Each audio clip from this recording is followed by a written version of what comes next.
Guard, you think you can just walk out of here, huh? Stealing from us, you old fool.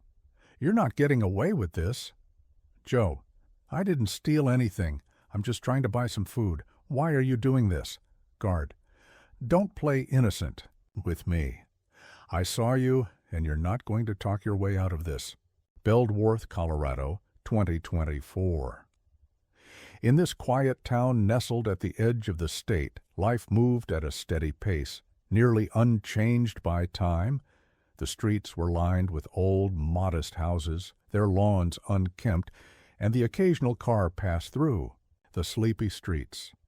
The town was small enough to remain unnoticed, hidden from the bustling tourist crowds and far from the dramatic headlines that marked larger cities.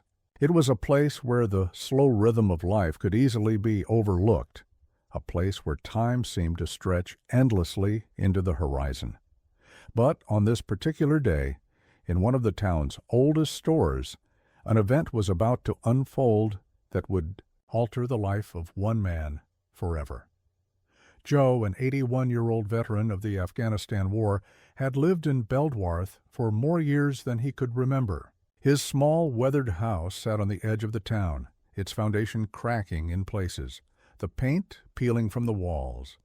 It was the kind of house that blended with the surroundings, just as Joe had over the years, part of the landscape, unnoticed by most. Every morning, without fail, Joe would rise early, even before the sun broke over the distant mountains.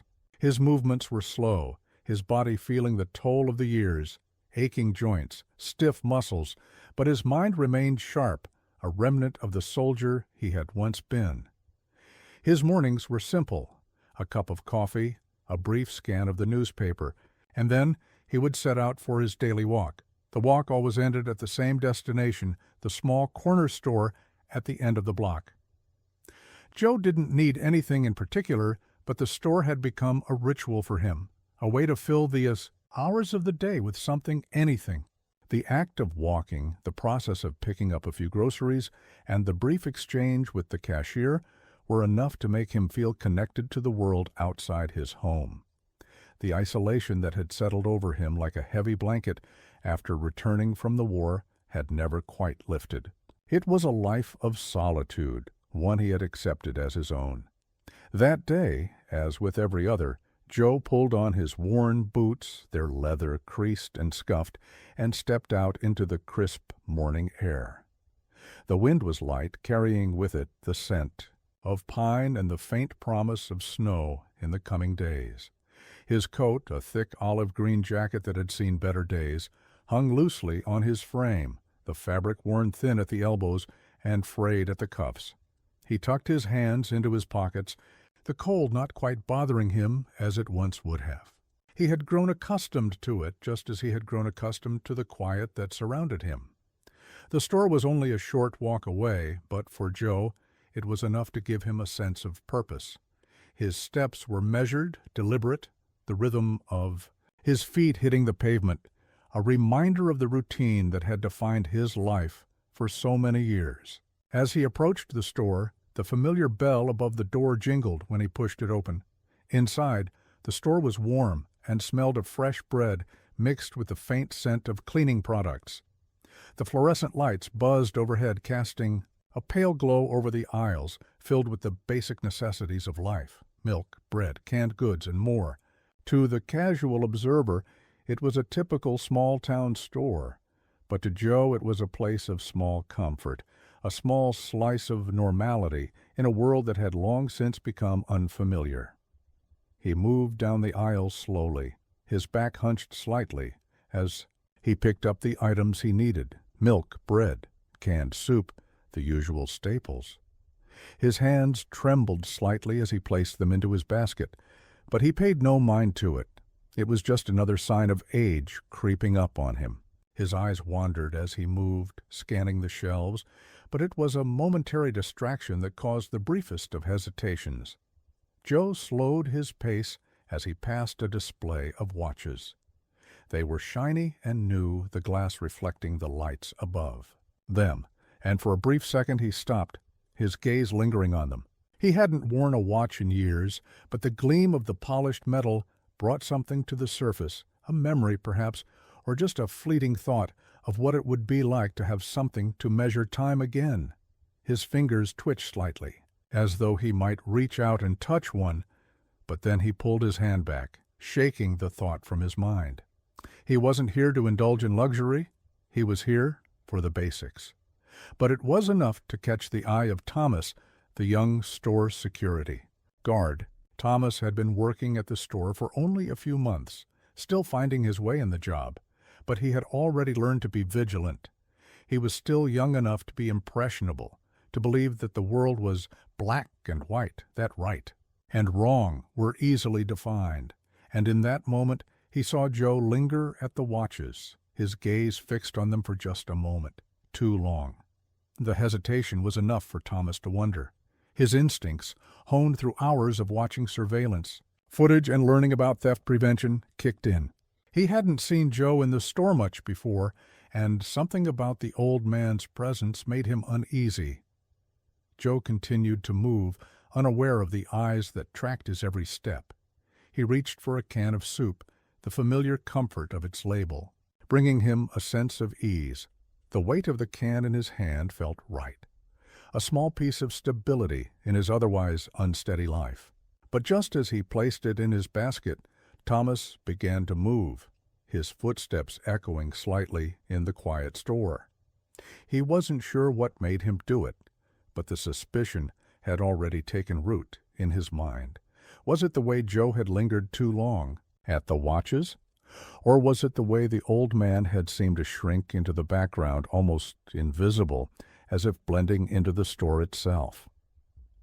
As Joe moved toward the counter, Thomas followed, keeping his distance, but watching closely. He had no reason to suspect Joe, nothing concrete, but the instinct to act was there, driving him to question everything. He had been taught to be cautious, to look for signs of dishonesty, and Joe's behavior, however innocent, had triggered something.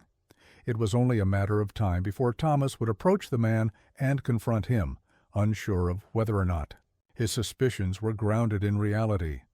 Joe paid for his groceries, unaware of the tension building in the air. The bell above the door jingled again as he exited, the cold air rushing in to greet him. His walk home would be just as slow, just as steady, a continuation of the quiet routine that had become his life. But behind him, Thomas stood at the counter, watching, wondering if he had just seen something he hadn't understood. And in that small moment, in that corner of Beldwarth, a chain of events was set into motion that would lead to consequences neither Joe nor Thomas could have foreseen. Joe approached the counter. He continued his methodical pace, placing items on the conveyor belt with his usual steady hand. His movements were slow but deliberate, a routine honed over years of practice. He didn't rush, didn't try to move faster than his body allowed. His fingers brushed over the surface of the cans and cartons, the sound of them clinking softly, in the otherwise quiet store.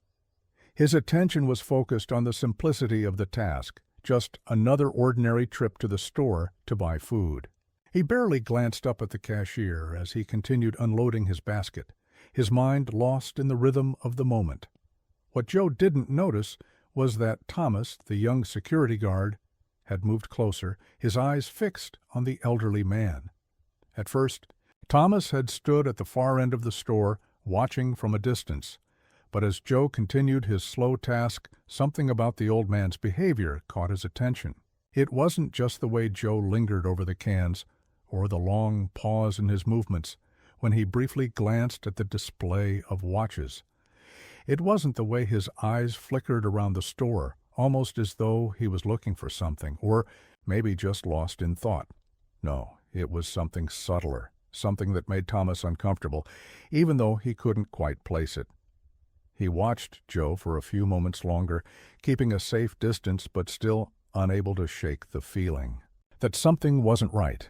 The way Joe had paused just a fraction of a second longer than usual in front of the watch display seemed to linger in his mind. Thomas had been trained to look for signs of dishonesty, to watch for the small details that didn't quite fit. And Joe's behavior triggered something inside him, something that felt off, though he couldn't yet explain why. As Joe completed his task and moved to pay, Thomas took a step forward closer to the counter, watching as the elderly man placed his items down. Joe's eyes met the cashier's for just a brief moment, a slight nod of acknowledgement, nothing more. The cashier, a middle-aged woman with a tired look in her eyes, gave a quick smile before scanning the first item. As she worked, Thomas continued his quiet observation, his eyes flickering between Joe's hands and the items in the basket. Then it happened. Joe reached for his wallet, and in doing so, something small and shiny caught Thomas's eye. It was quick, almost imperceptible, but it was enough. The brief glint of metal, the way it caught the light from the overhead fluorescence, pulled Thomas's gaze toward it. For a split second, Thomas thought he saw something in Joe's hand that didn't belong. It wasn't the typical items Joe had picked up from the shelves. It was something different, something foreign.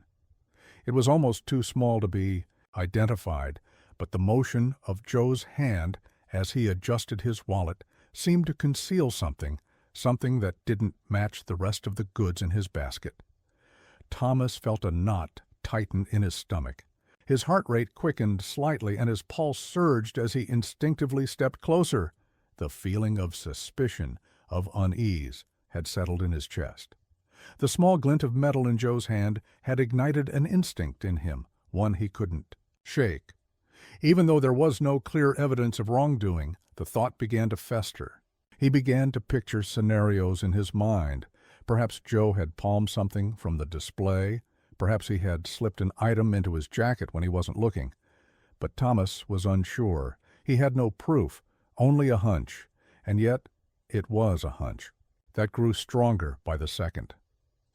As the cashier continued scanning the items, Joe fumbled for his credit card, his fingers trembling slightly. The old man was calm, almost detached from the world around him, but to Thomas it seemed like something else. He was an old man, fragile, slow, and yet there was something about the way his hands moved that felt deliberate, too controlled. Thomas's instincts were telling him that something didn't add up, and he couldn't ignore it. Without thinking, Thomas stepped forward and cleared his throat, drawing Joe's attention. Joe turned slightly, his gaze lifting just long enough to meet Thomas's eyes. There was no recognition in Joe's expression, just a vague sense of confusion, as if the elderly man had momentarily snapped out of his internal thoughts and was now trying to process what was happening. Thomas's heart pounded as he spoke, his voice slightly shaky but firm. He asked Joe to step aside and follow him to the back room for a routine check. Joe's expression didn't change. He simply nodded, still processing the request, still too detached to fully understand the gravity of the situation. Joe moved slowly, but his feet hesitated, as though sensing that something was wrong, though he couldn't understand why. The brief exchange between Thomas and Joe was enough to send a ripple of discomfort through the store. The cashier, who had been busy scanning items, looked up and noticed the subtle tension in the air. Her eyes flicked from Thomas to Joe, but she said nothing. The few customers in the store, who had been going about their own business, began to sense the shift, the growing tension between the security guard and the elderly man. Joe, feeling the eyes of others on him, tried to remain calm. His thoughts scattered. A rush of disorientation filled his mind. The situation was unfamiliar, but the sense of being trapped, of being accused, stirred something inside him, a deep, forgotten instinct that had always kept him alert in the past, during his days as a soldier. But here, in this place, in the quiet of a grocery store, he couldn't make sense of it. The suspicion was suffocating, and it pressed in on him from all sides. It was as though the store, which had always been a place of normalcy, had become a battlefield, a place where the rules no longer applied.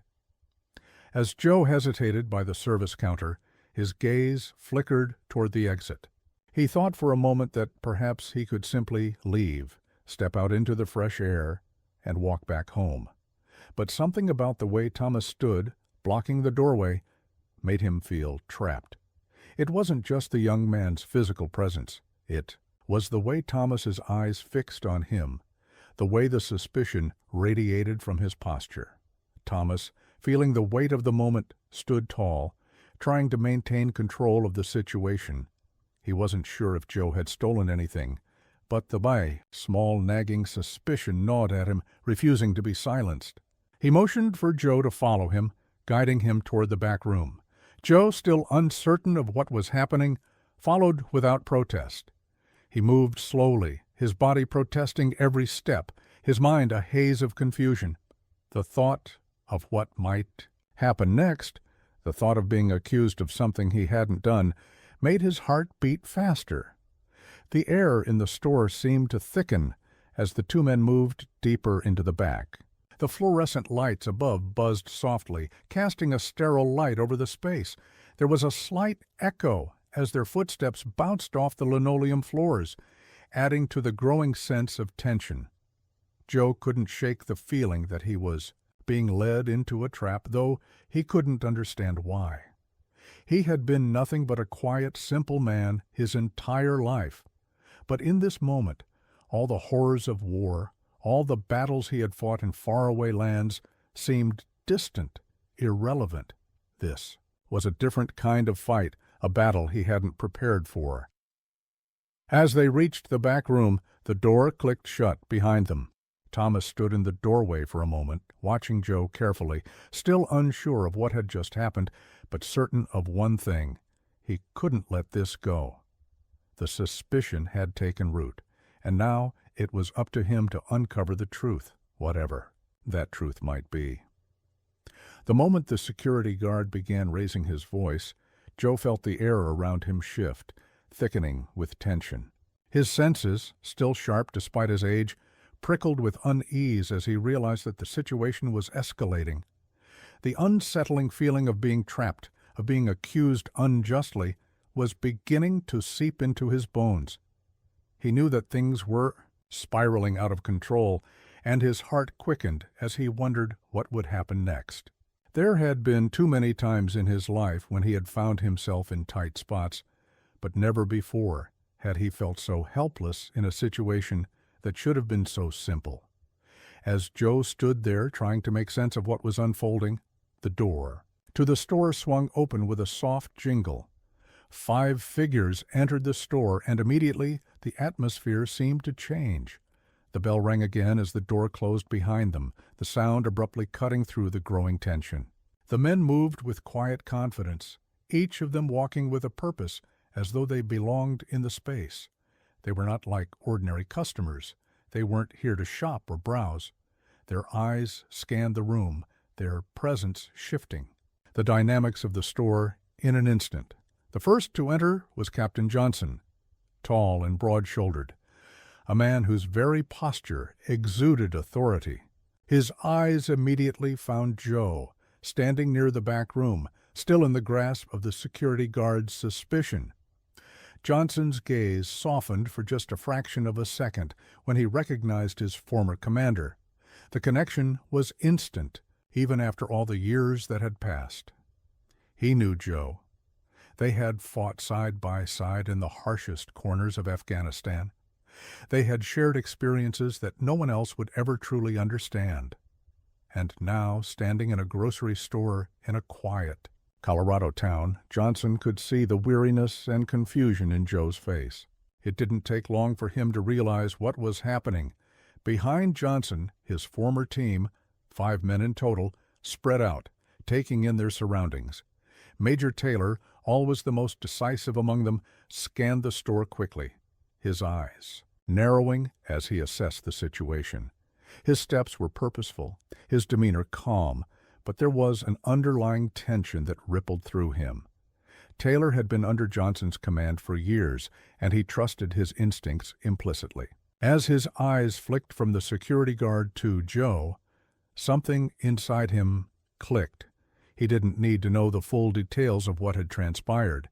He simply knew that this wasn't right.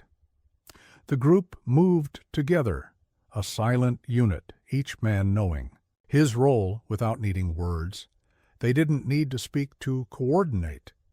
The unity between them was instinctive, born from years of operating in high-stress situations where decisions had to be made in a split second. The 5 men positioned themselves strategically within the store, cutting off any potential escape routes and surrounding the situation like a protective barrier. The security guard, still holding his position near Joe, seemed to falter as the group of soldiers entered. He had been confident, even brash, moments ago, but now he hesitated. He looked at Captain Johnson, then at the rest of the soldiers, and his voice faltered as he tried to regain control of the situation. His eyes darted between Joe and the men, now standing like silent sentinels in the aisles of the store. Major Taylor was the first to approach. He moved without hesitation, his presence commanding attention without needing to speak. The moment his eyes met the security guard's, something shifted. The guard's posture stiffened, and his hand instinctively hovered near his radio. It was clear to him now that the men before him were not just bystanders, but figures of authority in their own right. The uniform, the bearing, they spoke volumes. Taylor didn't need to say a word. His eyes alone conveyed a message that was clear. This situation was about to change. As the tension in the store thickened, the air heavy with unspoken words, Captain Johnson took another step forward. His expression was calm, but there was an undeniable sharpness in his gaze. He could see the confusion in Joe's eyes, the way his body stiffened under the weight of the accusation. Johnson could feel the anger rising within him, but he controlled it, knowing that now was not the time for a confrontation. They'd been through far worse, had faced down far more dangerous threats than a misguided security guard in a small-town grocery store. But there was something about this moment that struck him as deeply wrong. Joe, his former commander, a man who had earned the right to peace and respect, was being treated with suspicion as if he were a common criminal, and that, to Johnson, was unacceptable. Taylor's eyes flicked briefly to Johnson, who gave a subtle nod. It was all the reassurance Taylor needed. Without a word, Taylor stepped forward, closing the distance between himself and the security guard. He didn't raise his voice, didn't make any overt threats. Instead, he stood tall, his posture radiating confidence and authority. His gaze never wavered from the security guard, who was now visibly nervous. Taylor's presence alone was enough to make the man rethink his position. The store's atmosphere had shifted completely. The earlier hum of casual shoppers and the rustle of bags had been replaced with a tense silence. The faint sound of the overhead lights buzzing seemed louder now, filling the space with an oppressive sound that matched the air of discomfort that had settled over everything. The once innocuous grocery store had become a battleground of sorts, a place where authority was being tested in ways that neither Joe nor the security guard had ever expected.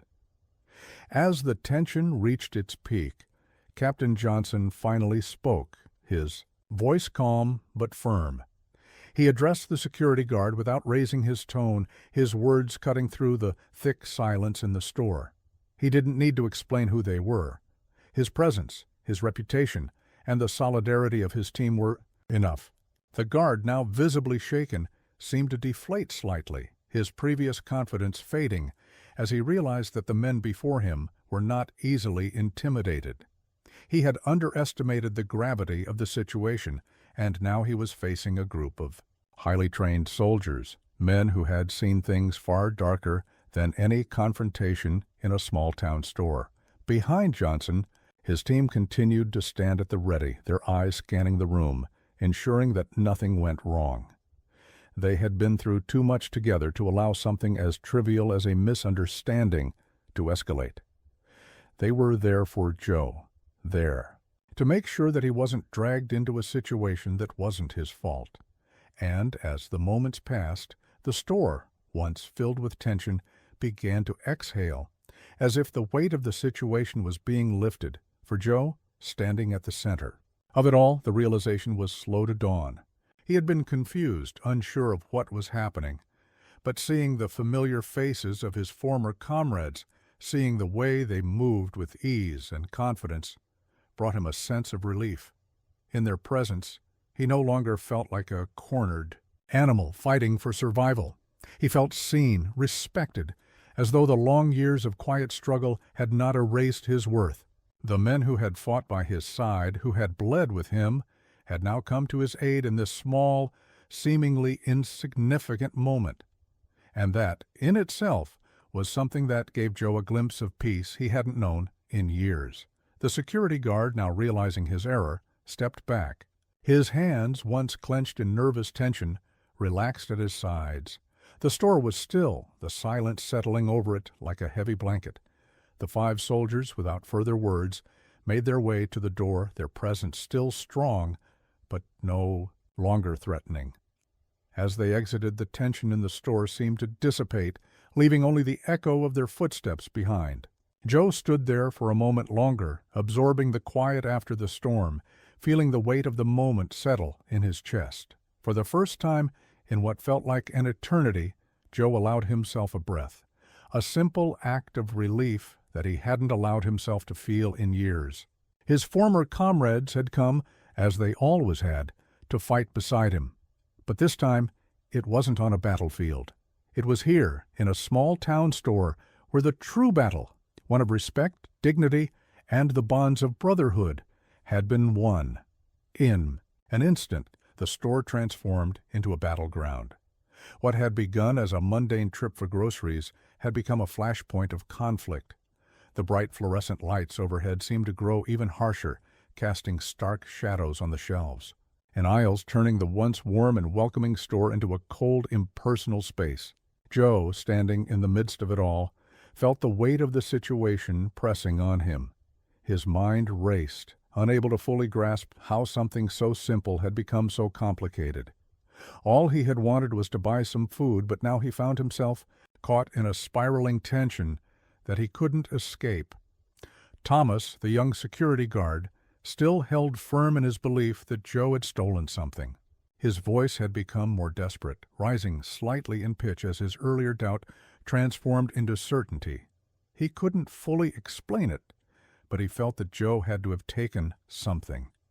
The brief moment when Joe had paused in front of the watches, the subtle gleam of metal in his hand, had planted the seed of suspicion that had now taken root. And though the situation was slipping further from his control, Thomas was not ready to back down. He wasn't sure how to handle the growing conflict, but he felt the need to assert authority, as though doing so could bring clarity to the chaos unfolding around him. The 5 soldiers, silent as ever, stood like sentinels in the store, their presence undeniable. Captain Johnson, having already assessed the situation, moved with quiet authority. His years of experience told him that this was not a situation that could be resolved with force.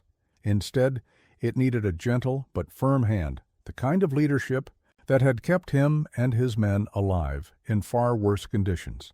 He knew that Joe, his former commander, was not the type to get involved in theft. This entire misunderstanding, rooted in a young guard's assumptions, needed to be defused before it went any further. The tension in the store was palpable. The few customers who had remained in the aisles were starting to glance nervously around, sensing that something was wrong. Whispers began to spread among them, quiet murmurs that only added to the charged atmosphere. Some looked at Joe with pity, others with curiosity, but none of them spoke up.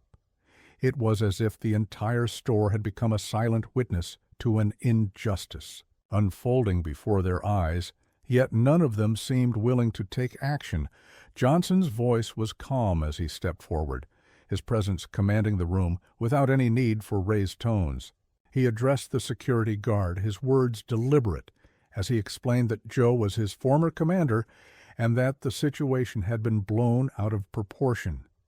The calmness in Johnson's voice contrasted sharply with the panic that was building in Thomas's chest. The young guard had expected a quick resolution, but now, facing the quiet but firm authority of a man who had commanded soldiers in the most dangerous places on earth, his confidence wavered. Thomas's grip on his radio tightened. He glanced around, looking for support, but found none.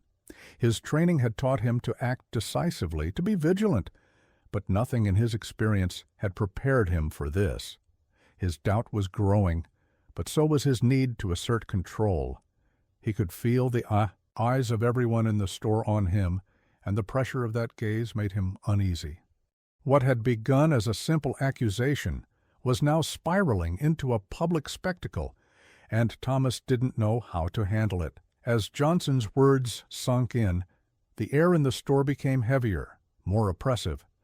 Thomas found himself caught between the tension of the moment and the escalating pressure of a situation he didn't know how to resolve. He looked around at the soldiers, standing like statues, unmoving, their eyes calm but focused. They weren't here to fight. They weren't here to escalate things further. They were simply there for Joe. They were there to make sure that this misunderstanding didn't destroy the peace that Joe so desperately sought. In the background, the customers who had been quietly observing began to shift. Their glances now lingered longer, their whispers growing louder. The old man, once a simple customer, had become the center of attention. His quiet demeanor, the stillness in his eyes, now seemed out of place in the tense atmosphere that had enveloped the store. They watched, unsure of what to do or how to react. But as the soldiers continued to stand their ground, the unspoken message was clear. They were here to protect Joe, not to escalate things further. Joe stood there, rooted to the spot, his mind racing. He had been through battles, through moments of intense fear and life-or-death decisions, but none of that prepared him for this. This wasn't a war zone. It was a grocery store. It wasn't an enemy trying to kill him. It was a young man just doing his job, caught in a misunderstanding. Yet the feeling of being trapped, of having no control over his fate, was suffocating. The fear, the doubt, the sense of helplessness, these were things Joe had learned to suppress during his years of service. But now they were bubbling to the surface.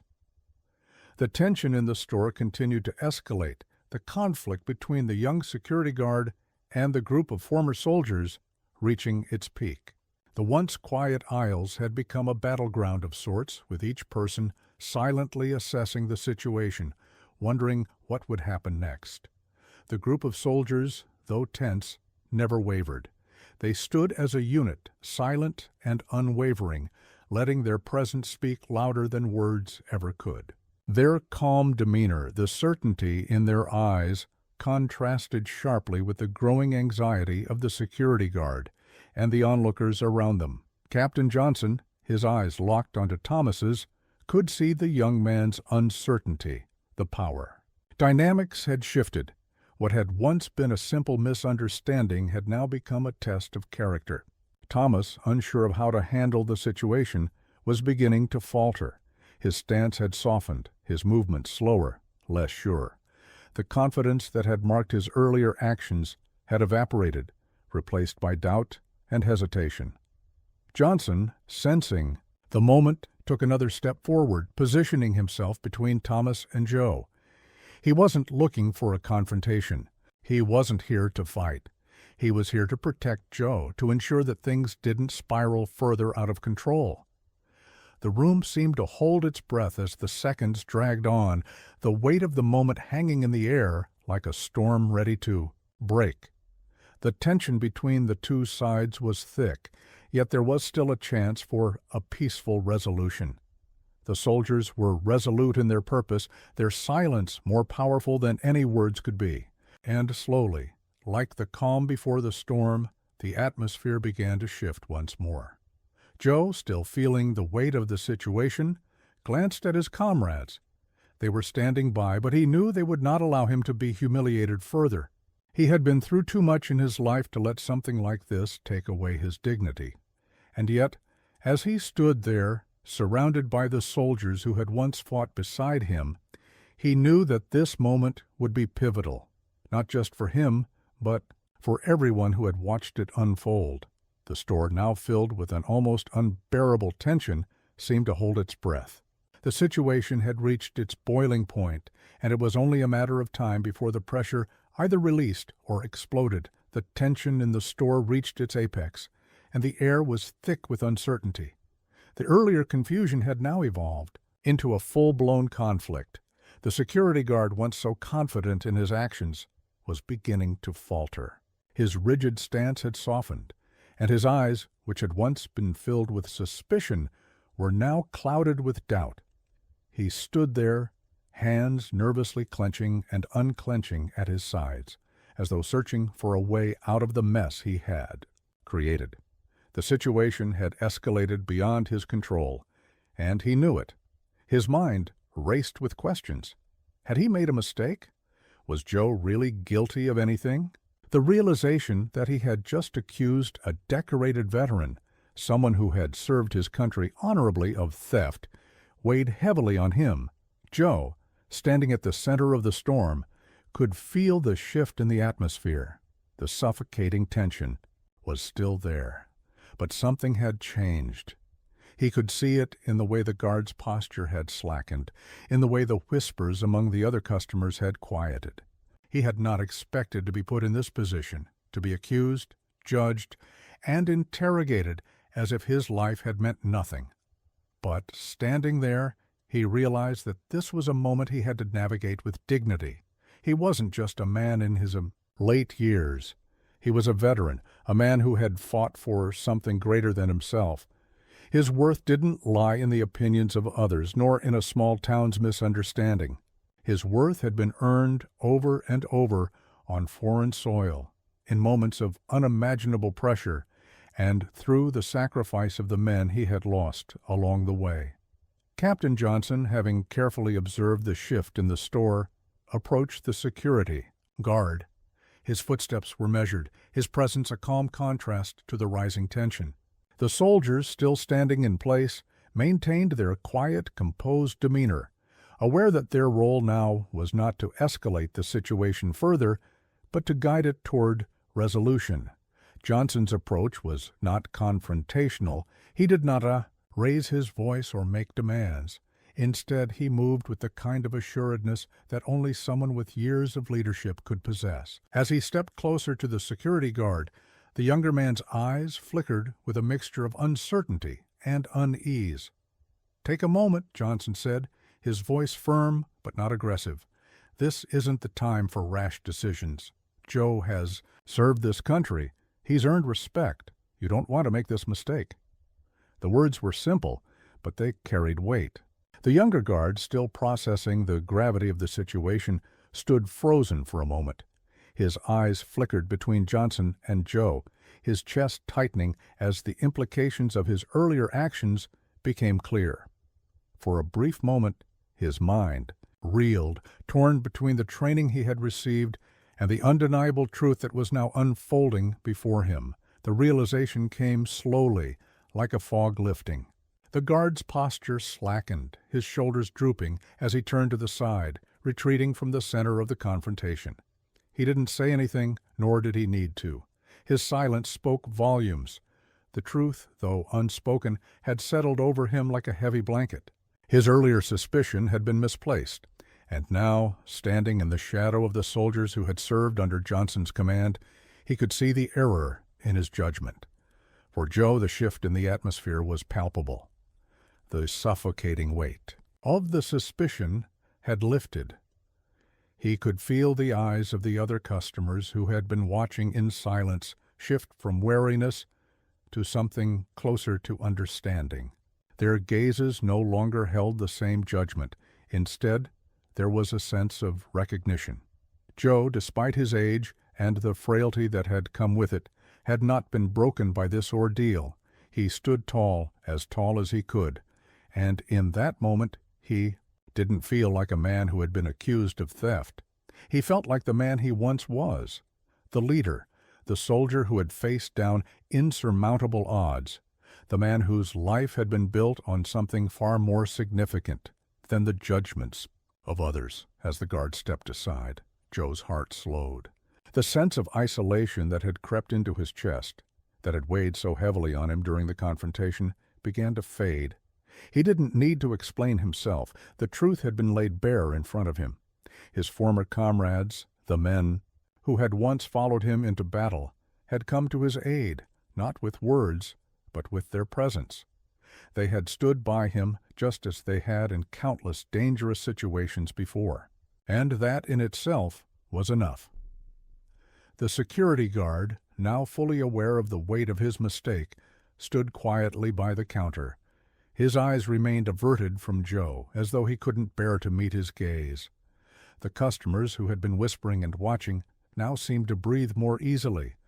The air in the store felt less suffocating, less filled with the sharp edge of suspicion.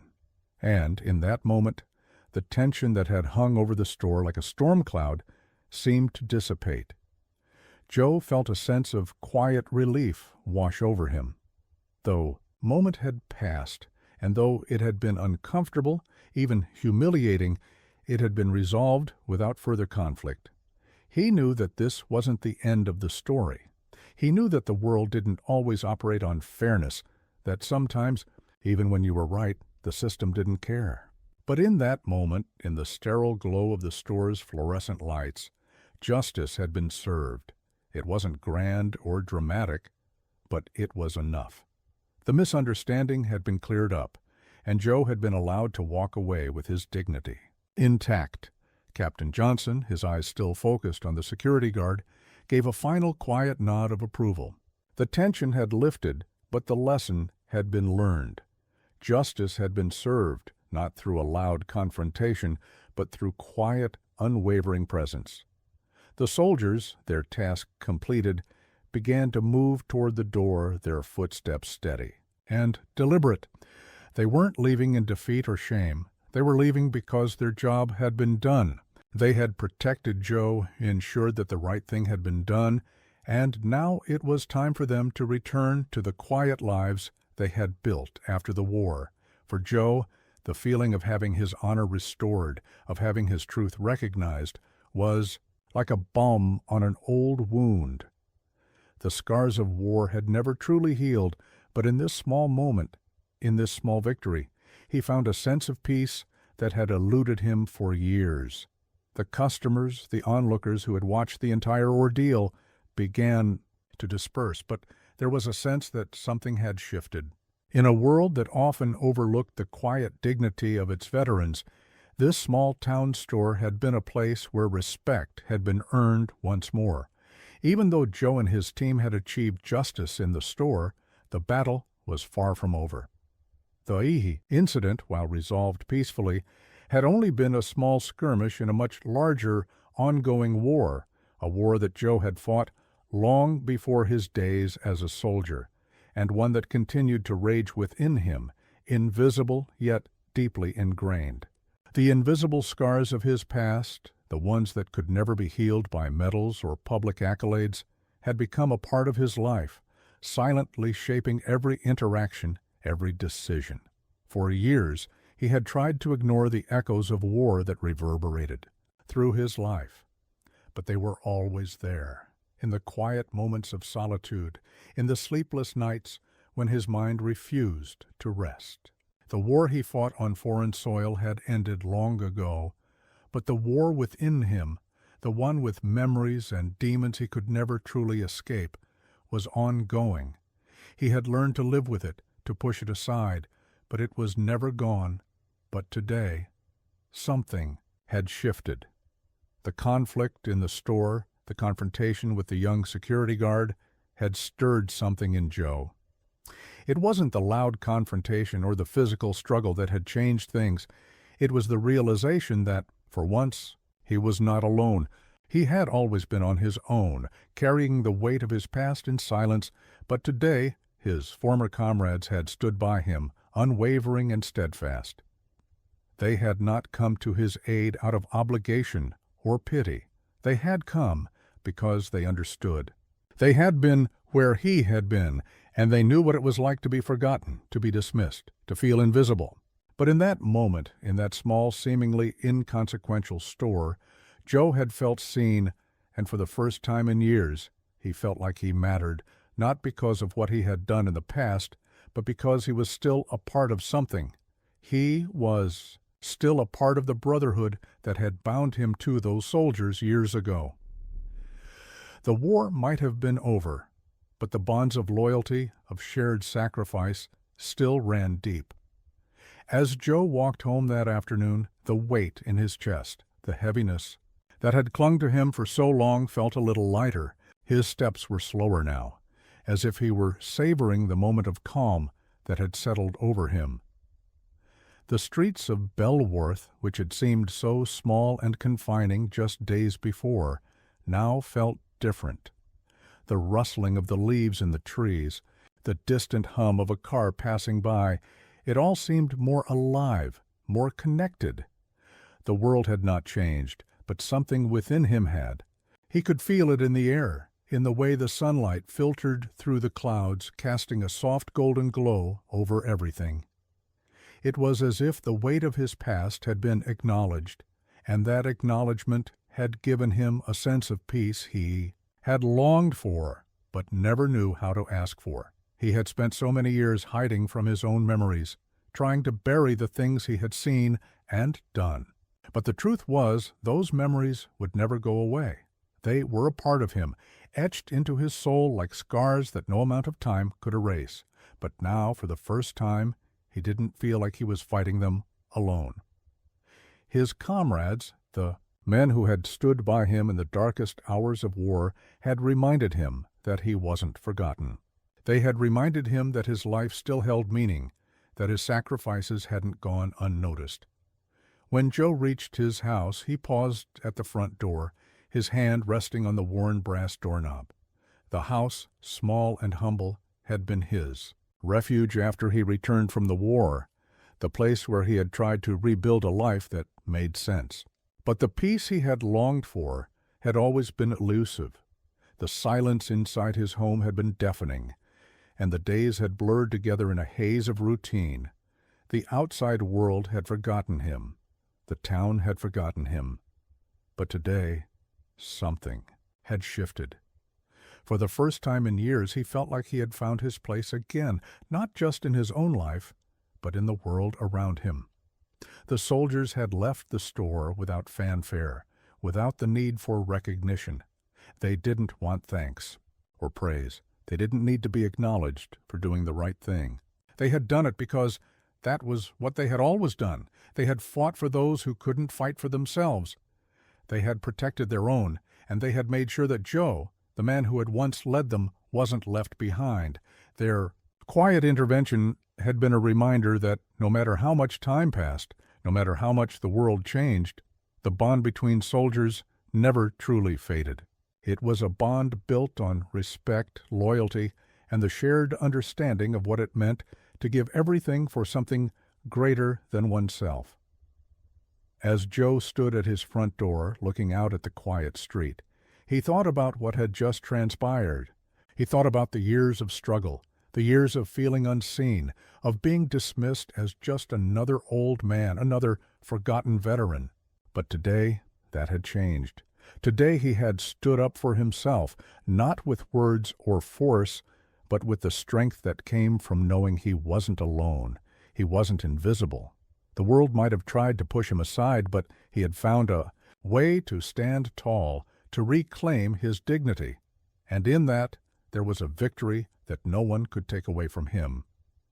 He entered the house, the familiar creak of the floorboards beneath his feet almost comforting. He didn't turn on the lights. Instead, he walked to the small window at the back of the house, looking out at the setting sun.